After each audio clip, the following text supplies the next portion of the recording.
നമസ്കാരം. ദേവൂസ് ചാനലിൻ്റെ ജ്യോതിഷ വിഭാഗമായ പ്രദക്ഷിണത്തിലേക്ക് ഏവർക്കും സ്വാഗതം. പ്രദക്ഷിണത്തിൻ്റെ ഇന്നത്തെ എപ്പിസോഡിലൂടെ 2024 രേവതി നക്ഷത്രക്കാരുടെ ഗുണദോഷ ഫലങ്ങളാണ് വിവരിക്കുന്നത്. ചാനൽ ആദ്യമായി കാണുന്നവർ ദയവായി സബ്സ്ക്രൈബ് ചെയ്യുക. ഇനി വീഡിയോയിലേക്ക് കടക്കാം. രേവതി നക്ഷത്രം സ്വതന്ത്ര ജീവിതം നയിക്കാൻ ഇഷ്ടപ്പെടുന്ന രേവതി നക്ഷത്രക്കാർ ആത്മാർത്ഥതയുള്ളവരും ഹൃദയാലുക്കളും നല്ല ശരീരപ്രകൃതിയുള്ളവരുമാണ്. ആരെയും അന്ധമായി വിശ്വസിക്കാത്ത ഇവർ മുൻകോപികളും നല്ല ദൈവവിശ്വാസമുള്ളവരും ആത്മീയത ഇഷ്ടപ്പെടുന്നവരുമാണ്.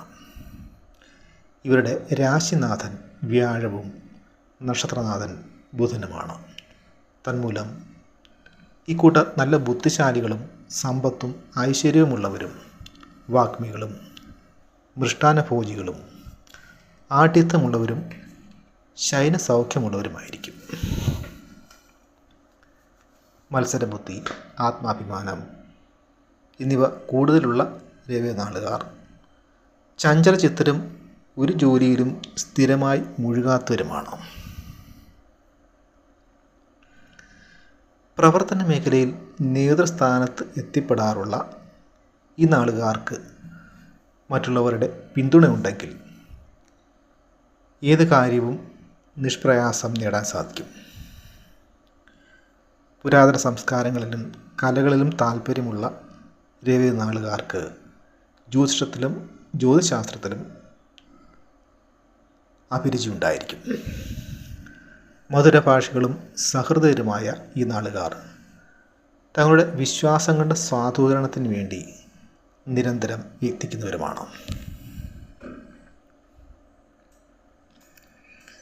ഇനി 2024 രേവതി നാളുകാരുടെ ഗുണദോഷ ഫലങ്ങൾ നോക്കാം. 2024 ഇവർക്ക് പൊതുവെ ഗുണഫലങ്ങൾ ഏറിയിരിക്കുന്നതാണ് കാണുന്നത്. തൊഴിലിൽ അഭിവൃദ്ധി ഉണ്ടാകും. അപ്രതീക്ഷിതമായ ധനാഗമ യോഗം കാണുന്നു. കുടുംബിനികൾക്ക് വിവിധ സ്രോതസ്സുകളിലൂടെ വരുമാന വർധന ഉണ്ടാവുകയും കുടുംബത്തിൽ സുഖവും സമാധാനവും അനുഭവവേദ്യമാകുന്നതുമാണ്. 2024 മെയ് വരെ 2ാം ഭാവത്തിൽ തുടരുന്ന വ്യാഴം മെയ് മാസത്തോടുകൂടി 3ാം ഭാവത്തിലേക്ക് കടന്നിരിക്കുകയാണ്. ധനസ്ഥാനത്തെ വ്യാഴത്തിൻ്റെ പ്രഭാവത്താൽ വർഷാരംഭത്തിൽ രേവതി നാളുകാർക്ക് ഗുണഫലങ്ങൾ കൂടുതലായിരിക്കും. സർക്കാരിൽ നിന്നുള്ള ആനുകൂല്യങ്ങൾ ലഭ്യമാകുകയും സമൂഹത്തിൽ അംഗീകാരവും ആദരവും ഉണ്ടാകുകയും ചെയ്യുന്നതാണ്. എല്ലാവിധ എതിർപ്പുകളെയും മറികടന്ന് കൂടുതൽ ആത്മവിശ്വാസത്തോടെ പ്രവർത്തിക്കുന്നതിന് രേവതി നാളുകാർക്ക് സാധിക്കും. വിവാഹ കാര്യങ്ങളിൽ അനുകൂലമായ തീരുമാനമുണ്ടാകും. സ്വന്തം പ്രയത്നത്താൽ ഉയർച്ചയിലെത്തിച്ചേരുവാൻ രേവതി നാളുകാർക്ക് ഈ വർഷം സാധിക്കുന്നതാണ്. 7ാം ശനി തുടങ്ങിയിരിക്കുന്നതിനാൽ ശനിഗ്രഹത്തെ കൊണ്ടുള്ള ദോഷഫലങ്ങൾ അനുഭവവേദ്യമാകും. തൊഴിൽ സംബന്ധിയായ പ്രശ്നങ്ങൾ ഏറി വരികയും അടുത്ത ബന്ധുക്കളുടെയോ മിത്രങ്ങളുടെയോ വിയോഗമുണ്ടാകുന്നതുമാണ്. വാഹനാപകടങ്ങൾ നേരിടേണ്ടി വരാം. സ്വന്തം ഗൃഹം വിട്ട് മാറി താമസിക്കേണ്ടതായ സാഹചര്യം വന്നു ചേരും. മനസ്സംഘർഷങ്ങൾ വർദ്ധിച്ചു വരുന്നതാണ്. യാത്രാക്ലേശങ്ങൾ ഉണ്ടാവുകയും അനാവശ്യമായ ചെലവുകൾ വർദ്ധിച്ചു വരികയും പാഴ്ചെലവുകൾ ഉണ്ടാകുകയും ചെയ്യും. ഉന്നത വിദ്യാഭ്യാസത്തിന് ശ്രമിക്കുന്നവർക്ക് തടസ്സങ്ങൾ മാറിക്കിട്ടും. പുതിയ ബിസിനസ് കരാറുകളിൽ ഏർപ്പെടുമ്പോൾ വേണ്ടത്ര ശ്രദ്ധിക്കേണ്ടതാണ്.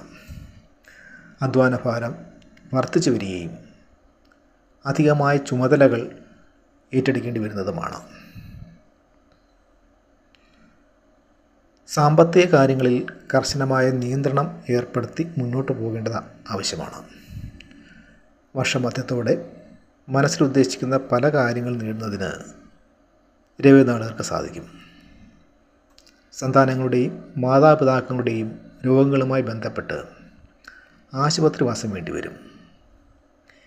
നിയമപാലന രംഗത്ത് പ്രവർത്തിക്കുന്നവർക്ക് സസ്പെൻഷനോ സ്ഥലം മാറ്റമോ നേരിടേണ്ടി വരുന്നതാണ്. സിനിമാ മേഖലയുമായി ബന്ധപ്പെട്ട് പ്രവർത്തിക്കുന്നവർക്ക് അംഗീകാരമുണ്ടാകും. ആധ്യാത്മിക കാര്യങ്ങളിൽ കൂടുതലായി ഏർപ്പെടുന്നതാണ്. വർഷമധ്യത്തിന് ശേഷം പുതിയ സ്ഥലവും വീടും വാങ്ങുന്നതിനും പുതിയ സംരംഭങ്ങൾ തുടങ്ങുവാനും സാധിക്കുന്നതാണ്. തൊഴിൽ അന്വേഷകർക്ക് തൊഴിൽ ലഭ്യമാകും. കർമ്മമേഖലയിൽ അഭിവൃദ്ധി ഉണ്ടാകുന്നതാണ്. സഹോദരങ്ങളുമായി അഭിപ്രായ ഭിന്നതകൾ ഉണ്ടായേക്കാം. വർഷാവസാനത്തോടെ ബിസിനസ് മേഖല വിപുലമാക്കുവാനും സന്താന സൗഭാഗ്യമുണ്ടാകുന്നതുമാണ്. എന്നാൽ പലപ്പോഴും അനാവശ്യമായ ആരോപണങ്ങൾക്ക് വിധേയമാകേണ്ട സാഹചര്യം വന്നു ചേരാം. സാമ്പത്തിക നഷ്ടങ്ങളോ അധിക ചെലവുകളോ ഏറി വരുന്നതാണ്. ബിസിനസ് പങ്കാളികളുമായോ സുഹൃത്തുക്കളുമായോ സാമ്പത്തിക കാര്യങ്ങളിൽ തർക്കങ്ങൾ ഉണ്ടായേക്കാം. ശുക്രൻ, ചന്ദ്രൻ, രാഹു എന്നീ ഗ്രഹങ്ങളുടെ ദശാകാലങ്ങൾ ദോഷപ്രദമാകയാൽ ഈ കാലങ്ങളിൽ രേവനാളുകാർ വിധിപ്രകാരമുള്ള ദോഷപരിഹാര കർമ്മങ്ങൾ അനുഷ്ഠിക്കേണ്ടതാണ്. നക്ഷത്രാധിപൻ ബുധനായതിനാൽ ബുധനെ പ്രീതിപ്പെടുത്തുന്ന കർമ്മങ്ങൾ അനുഷ്ഠിക്കണം. കൂടാതെ രാശാധിപനായ വ്യാഴത്തെ പ്രീതിപ്പെടുത്തുകയും ബുധനാഴ്ചയും രവി നക്ഷത്രവും ചേർന്ന ദിവസങ്ങളിൽ പ്രത്യേകമായ പൂജാതി കർമ്മങ്ങൾ അനുഷ്ഠിക്കേണ്ടതുമാണ്. രവി നക്ഷത്രക്കാർക്ക് 17 വയസ്സ് വരെ ബുധദശയാണ്.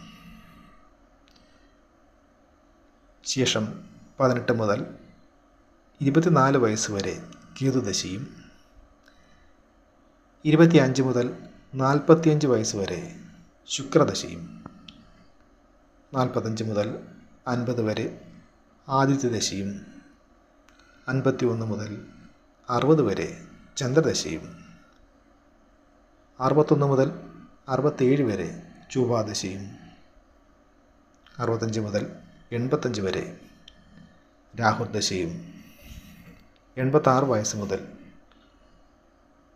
വ്യാഴദശയുമാണ്.